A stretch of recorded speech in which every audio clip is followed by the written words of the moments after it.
Valentine des bons amis ou la femme blanche du grand pré. Ne troublez pas de l'espérance le rêve douloureux, prenez en pitié la souffrance et les peines du malheureux. Voyez ce pré qui de Maurice maintenant se joint au pourprir. Il vous paraît sans nul indice du séjour de deux bons amis.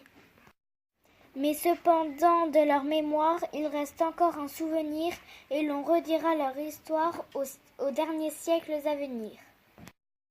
Là de Bertin, de Valentine, sous l'abri de quelques pommiers, on voyait la double chaumine et des mortels hospitaliers. Sentier suivi par le fidèle, sur le devant se dessinait, fontaine à l'eau clairette et belle, un peu plus bas les abreuvait.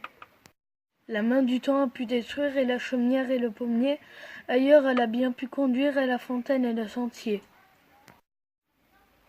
Mais contre pauvre Valentine, elle a fait d'impuissance effort, et ce cœur où l'amour domine n'a pu franchir les sombres bords. Des deux amis dans leur enfance, douce union se pressentit, quand se montra l'adolescence, autre plaisir en ressentit. Quenouille en main, la pauvre fille, sur le soir suivait le sentier. Avant de rentrer en famille, on se parlait sur le pommier.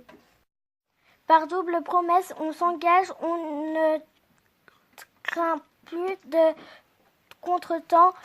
L'heureux Bertin vient du village, on l'a dispensé de 2 bancs.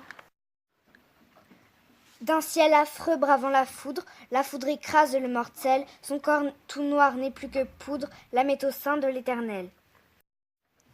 Qui le croira, ces tristes restes, au seuil du temple présentés, n'obtiennent que des mots funestes, avec dédain sans rebuter. Sur le côté de sa chaumière, on voit brûler pâle flambeau. Quel autre accueil, quelle prière d'un des amis, c'est le tombeau. Mais de la pauvre Valentine, qui peut décrire le tourment, son cœur se brise, elle se mine sur la tombe de son amant. De pleurs, elle est toute baignée, mais tout à coup son œil tarit. Son âme est calme et résignée, même à sa mère elle sourit. Belle quenouille est dépendue, chef est couvert de blanc limon. Robe plus blanche est revêtue, on prend le sentier du vallon. On file, on avance, on écoute. Minuit, c'en est fait pour ce soir. Il reviendra plus tard, sans doute. Je vais l'attendre en mon manoir.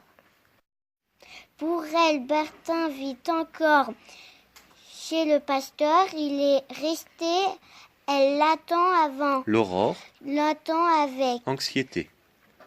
Que d'embarras pour moi, dit-elle, pour moi, combien il y a d'amour. Des vrais amants, c'est le modèle.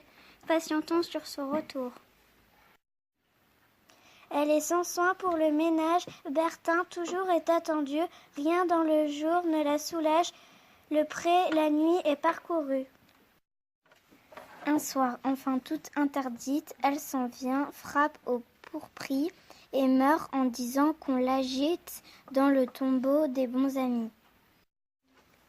Mais, ô prodige, Valentine, toutes les lunes, vers minuit, avec quenouille et blanche hermine, dans le grand pré, se reproduit. Bien lentement, elle chemine et semble attendre son Bertin. Prions pour pauvre Valentine, Dieu nous préserve de sa faim.